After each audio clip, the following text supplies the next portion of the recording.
This week on Kentucky Afield. There you go. Opportunities are endless for young archers. Shooting NASP can get you a college scholarship, and shooting fish can put a big smile on your face. Hey, nice job. What do you think about that? That was awesome. Oh my goodness. Next, it's hard to beat fishing Elkhorn Creek during the hot summer months. There he is. Got him now? I think so. Oh, that's not a bad fish. Then, rabbit season is just around the corner, and we're ready for it.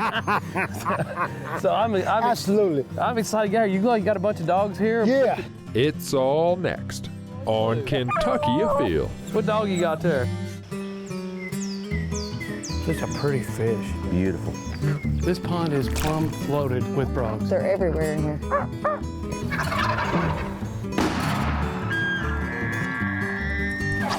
Yeah, this is a good fish right here. Really good fish. Come here, girl. Yeah, boy. That's a big rabbit. Nice job. Yes! Yes! My first muskie. Mercy Leo. Yeah, look at it, it's a keeper. Here it goes. Boom. Wow, that happened fast.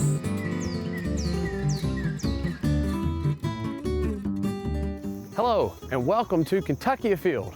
I'm your host, Chad Miles. Join us as we journey the Commonwealth in search of outdoor adventure. If you're a student and you enjoy shooting NASP and you're looking to challenge yourself with something different, maybe you should try bow fishing. Unfortunately, you may never run out of targets.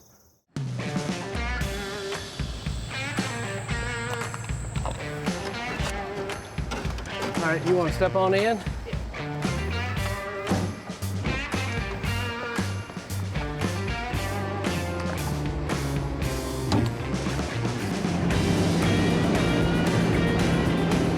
So you two do not need an introduction to one another. You've seen each other at many archery tournaments throughout the state for many years now, huh? Yep. Well, today we're gonna try to shoot some fish. Now, T, I know you shot fish a lot. This is your rig, so you spend a lot of time shooting fish. Yep. And you obviously shoot a bow and arrow a lot, but this is your first time, isn't it? Yeah, this is my first time bow fishing. You're very familiar with this bow, and I know you're a much, much better archer than I am. But the main thing is when you put this arrow on, you've got this stopper right here. You have to make sure that's pointed up, otherwise it's gonna hit your rest, and it's really gonna throw you off. The next thing is make sure that this is definitely out here in front of your reel, okay? You want this out here. You're not gonna have a lot of time to aim. You're gonna see a fish maybe a second or two, and it's point and shoot. Aim low, aim low, aim low. You guys are really unique in the fact that both of you have shot a perfect 300 score. My first 300, I was kind of shocked.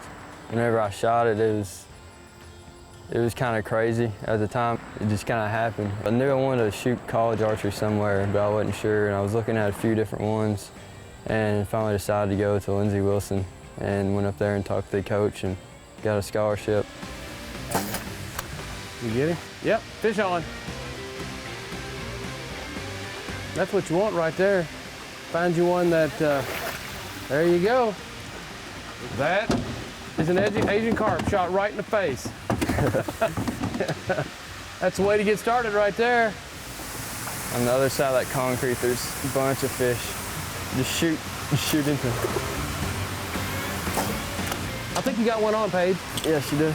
All right, grab your line, pull him on in. What you got? Asian carp. Hey, your first fish ever right there. Nice job.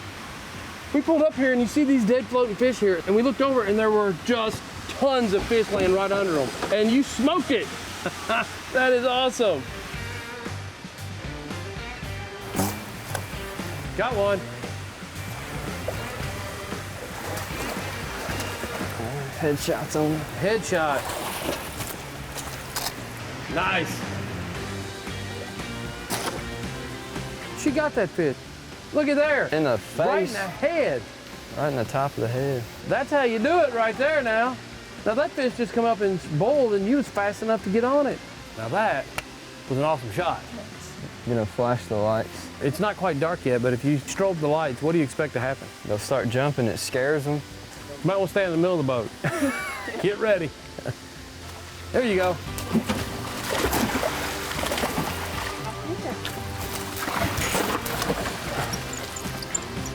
Now, you see why they're talking about people getting hit by these things. I was going across the lake one night, wide open. One jumped up, hit me right dead in the chest. It was probably a 10-pound silver. Tell you what, it'll take the wind out of you. Something hit the bottom. Yeah, that was a fish. Oh, we got one, free one. Just jumped right in the boat. Right down through here is usually pretty good. Bugs are terrible. Here we go. Fish on. Oh, come loose. Right there. Did you see that? You win some, you lose some. Oh, my Right here. God. See that right there? Oh, that was a good try. Got one. Oh, coming your way.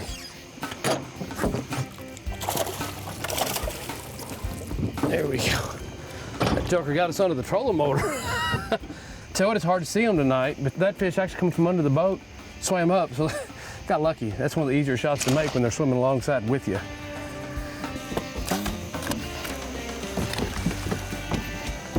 Got one on right up here. There you go.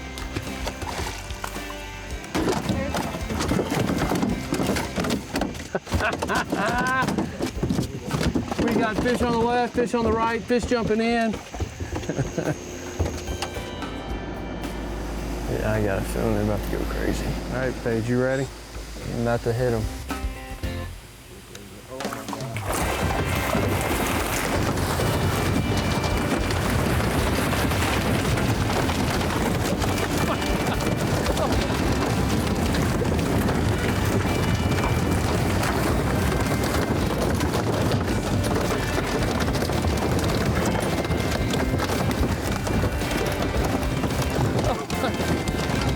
Did you get any? Oh my goodness. Paige, nice job. What do you think about that? That was awesome. I think we got a couple. Oh my goodness. Now, that was pretty exciting. Oh yeah. Did you have any idea it was going to happen like that? Because I didn't think we'd have that many jumping at us. No. Oh my goodness. So what do you think? You've shot a bow tens of thousands of times. Yeah. First time out on a boat fishing. You've had some pretty crazy experiences already. Oh yeah. Yeah. What do you think? Something you think you want to try again? Definitely. I'm definitely having a blast. This is really fun. You gonna bring a helmet and a mouthpiece next time? Yeah, I've got to prepare better. So you obviously have shot a bow very, very similar to this a bunch. So do you Yeah. think that helps prepare you to do this? Yeah, I think so, because I'm familiar with the setup of the bow, so it definitely makes me feel more comfortable shooting it. The pace and the time of a full draw and release is a lot different than, Yeah. than going to the line and waiting for a whistle, and when Yeah, they you don't come have a up and lot they of time start to jumping think at you, here. you just go at it. Uh-oh. Ah!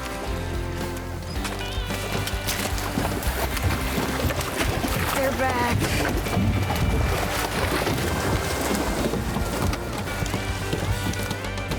It's a crazy thing. It is hard to react and pick one fish out while you're dodging them and you're just in awe. It's hard to pick one out and shoot it.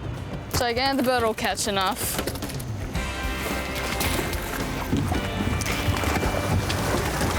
Ah! I guess.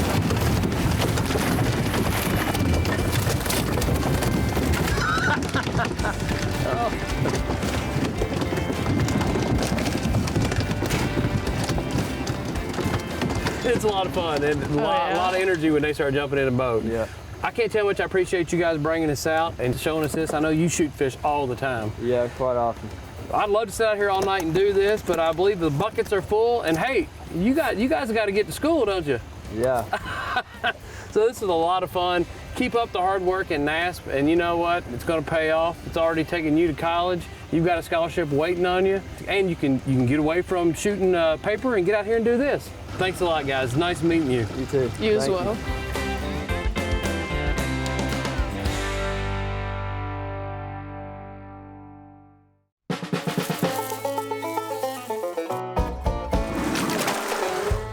If If you're one of the lucky individuals that's going to get a chance to elk hunt this year, this is the time of year right now that you need to start preparing. What does an elk hunter need to know? You need to be thinking about your equipment, becoming proficient with your gun or bow, whichever tag you've drawn, practicing, learning the land and the unit area that you've been drawn for so you know that you're not getting across property lines. And also starting to think about, once I harvest this animal, do I have the proper equipment to take care of my harvest? So looking at sharpening knives, proper cooler size, how many people am I going to have with me, or who can I call on to help me get this animal out? So if you're going to hunt elk, you know by now, you've been notified by the department, and the department will send you out some information, including a hang tag, correct? That is correct. And you also need to make sure, while you're out there hunting, that if you've drawn that cow tag, that you have to be careful and properly identify that you are shooting a cow. It's that time of year where spikes still tend to run with the cow herd, and they're easily mistaken, especially with the brown foliage. If you have a bull tag and you see a bull out there and you take a shot at it and that bull just stands there acting like it's never been hit, what's the most important thing to do next? Next thing you want to do is prepare to shoot the animal again, but before you fire, you need to properly identify that that is the animal you shot, because once that shot has been fired, the herd tends to run, and it's easy to mistake the animal that you initially targeted for another animal. And you do not want to be in a situation where you accidentally shoot two animals. You're exactly right. You know, one of the questions I get from time to time is, hey, I saw a bull, but it was wearing a collar. Tell me a little bit about that. So that is part of our mortality study program. If you have a bull tag and you can legally take that animal, don't let that deter you from harvesting it. All we ask you to do through the department is to contact us so we can collect that collar back and retrieve the data.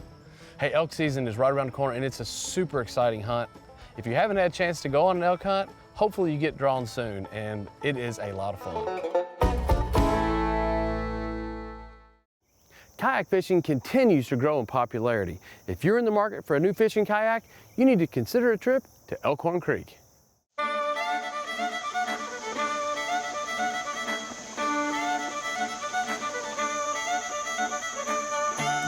Spencer Parker, how you doing today? Great, Chad. Pleasure to meet you.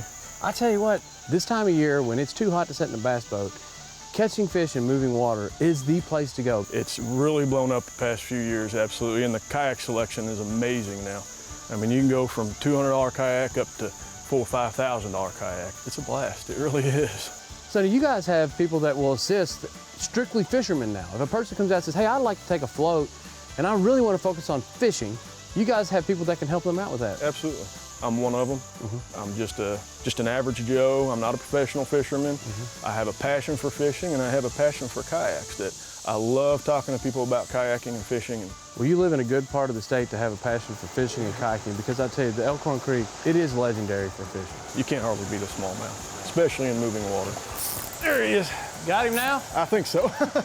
Oh, that's not a bad fish. No. Oh, they're so much fun. Here we go. Uh-oh. Not a very big fish. That thing came out of the water 3 feet.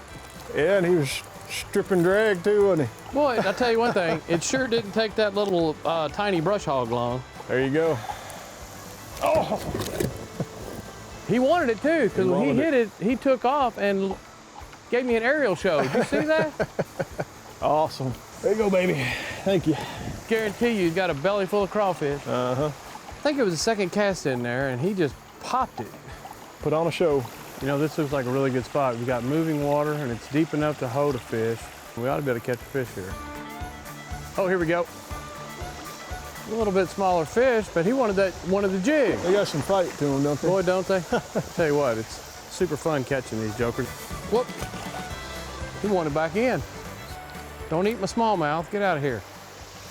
You know, Spencer, this is a little bit unique. Anytime that you're fishing on a creek in the state of Kentucky, if you're standing on the bottom, you're on somebody's property, you're trespassing. But Franklin County have actually passed some legislation that allows you to fish this, right? Yeah, as long as you gain access with permission or by public means, then yeah, you can wade anywhere in the water. Here we go. Oh yeah. Got a jumper. Nice little 13-inch smallie. There he is. You know, targeting these areas right before you get into these riffles and right on the outside of the riffles, man, if you're gonna only fish certain spots on a 4-mile run, that's where you want to look. That's where you want to be, yes sir. Nice little pretty smallmouth. Look how big and wide these tails are on these fish. For a fish that size, that's where the power comes, right there. Very healthy, very strong. Beautiful smallie. Got him. I got one too. Little guy. You know, when you get to a spot like this, what makes these spots so good is the reason those fish are sitting here. That's because they're feeding, and that's where the bait is getting pulled. There's fish out here all over, but the fish that are really wanting to eat and make it easy, they're sitting right there. Congregating right there in that spot. They know where to go. In these rapids again, we've only caught like 1 or 2 fish today that were not right in the current. There he is.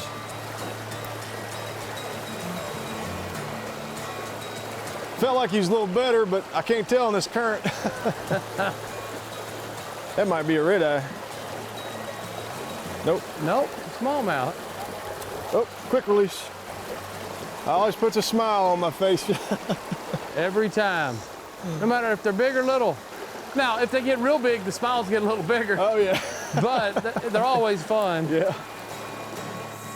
Had a friend of mine went to church with when I was about 12 years old, and he invited me to go out to the game farm. I remember picking up a cheap little, gosh, it wasn't even a Zebco, like one of them little Shakespeare, whatever, and going out to the game farm with him, and all it took was that first fish, and I was hooked. No pun intended. 30 years later and thousands of dollars. Yeah, literally. Yeah.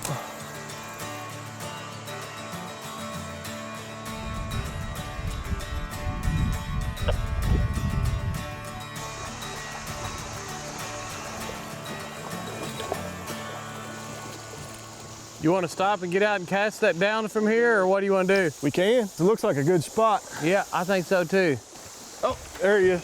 There you go. A little bit better. That's a good fish. Nice job, man. It's getting ready to get good. Right here. I just got hammered. Oh, just got hammered again. Got him. Here we go. About 13 inches, 12 inches. It's all about finding this moving water. There he is. Got it? Little guy. You got one up out of the current there, Yep. Nice. Well, I'll tell you what, Spencer, this has been a blast. You can come out here and, you know, bring small soft plastics or small spinner baits. You can even fly fish and catch them. Oh, yeah. We're very lucky in Kentucky to have as many creeks and streams that we've got. And if you're thinking about getting into fishing, or you're a fisherman and you're just looking for more access to more water, this is the way to do it, isn't it? I have owned a couple of bass boats. I've owned a big pontoon boat. And if 10 years ago you had told me that I would be fishing exclusively out of a kayak, I'd have told you were crazy. But it's so much fun. Like you said, you gain access to places you can't in a big boat. And there's something about being in a kayak out here in nature. You know, in the way that we use these kayaks today, we use the kayaks in a way to get us to the good spots, which was moving water. There he is. Get these jokers back in. All right. There they go. Yeah.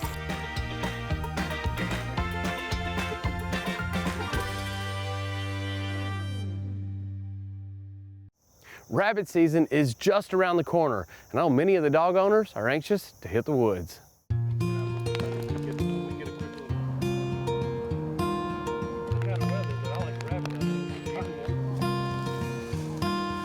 Well, Leroy, familiar face. Yes, sir. We're doing it again. We are out here again on your piece of property. You know, the first time we met, we were, you had a piece of property that you put in the Dove co-op field. program for the dove field. Yes, sir. Yes, sir. And I was talking to you, Yes. and you said, you know what? I love to run beagles. Well, we said then we got to get together, because this is one of my favorite things in the world to do is rabbit hunt. Yes, sir. We didn't wait too long, did we? Today's opening day. Open day. So Absolutely. I'm excited. Gary, you got a bunch of dogs here? Yeah. A bunch of nice looking beagles? What type of terrain are we going to be hunting here? Well, this particular farm is all alfalfa orchard grass, and it's going to be mowed pretty good, so it'll be pretty good terrain for us. We have a little bit of cover. The cover that's on it, it's going to be loaded, should be loaded with rabbits. I ain't gonna say it's going to be, but I'm hoping that it will be. You've been seeing some rabbits, so you've worked your dogs a little bit. I've got them ready for the season. No cooking. Hold on, cooking.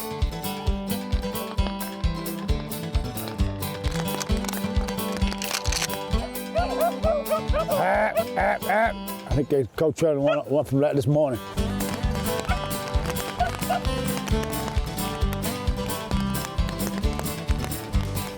figure we'll go up around here, Okay. and a couple of us get out on the outside, one on this side, All right. and we'll walk up and we'll come around and come down around. Go, Cookie. Come on, big mama. Come on, baby. Let's get one up. Let's go, let's go, let's go, let's go. You said you started this when you were 15, started hunting with your dad? This farm has been in the farm family since I was a little bitty boy. Is that right? Yes, sir. When I was a little boy, I used to drive and hunt all the time. My grandfather and my father never always wanted us to try to walk around and kick them up the hard way. Yeah, so yeah. that way you learn to appreciate the dog. Yeah. And one of us was always obligated to play the dog in the briars. You gonna be the dog today? Yeah. You be the dog today. They gonna kick your rabbits up out here. You gotta get in there. Get in there, man. I'm waiting on you out here. Yeah, I man. played that role. We'll walk them on back here and see if we can't get something up back here in the back.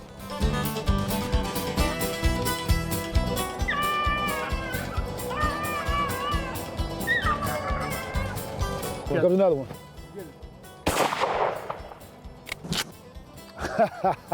Well, we got one down though.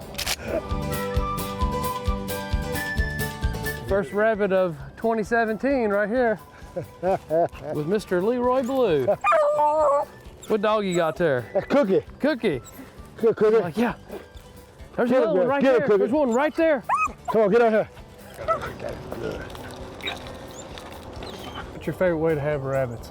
I like to fry it real good, and then take and pour off all my grease and make gravy, and then put it back in and simmer. You and me both. Cover it and simmer it, and it just falls right off the bone, real nice and juicy and wet Yeah. and perfect.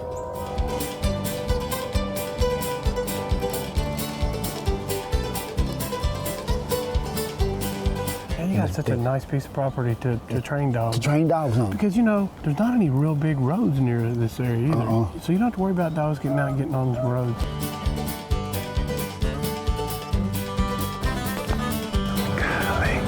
Actually, rabbit ran out. He was right on the edge. And he actually stopped, and by the time I got my gun up, he went back in. And I didn't want to shoot because I didn't know if the dog was right there. Every now and then I'll hunt and shoot if I want to eat one, but I like to keep them in here, you know, for guests like you. Yeah. Because everybody don't have a place to hunt, and that's the reason why I do the dove shoot and try to do a good job at it, so that, you know, people's got a place to still got to hunt.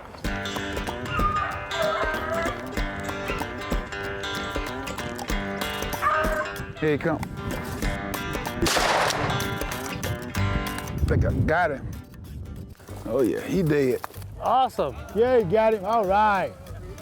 He came across there creeping, dogs jumped him. Dogs were behind him, and he came right on through. Well, Leroy, thanks again for Yes, sir, having us Chad. out. It was a lot of fun. Yes, sir, it sure was a lot of fun. It was a lot of fun hunting with you. I appreciate Yes, you sir. guys letting me tag along with you Yes, today. sir. Yes, sir. It was. Sound like- I enjoyed you. Sound like the dog's still ready to go. That you're ready to go, I believe. I think they out-hunt us today. I know they out-hunt us because I don't know how many rabbits we end up seeing, but They I think ran we them. made 3 shots, but we probably saw close to 10 rabbits. Yes, sure did. A good day. But you know, Good day. that's pretty common when you're hunting a place. You got a lot of thickets here, and that's why you got rabbits. That's right. You've let it grow in, and you've got plenty of habitat. Exactly. And I'd much rather shoot it 1 out of every 4 or 5 and see plenty of rabbits than come out here and not see any I rabbits. see rabbit. Exactly. So the dog's got to work out. I got a little workout early in the year. It's kind of nice to get out and do a little walking. But you got it in a great place. Thanks. And it looks like we got a couple bunnies for the pot too. Amen. Can't beat that. Yeah.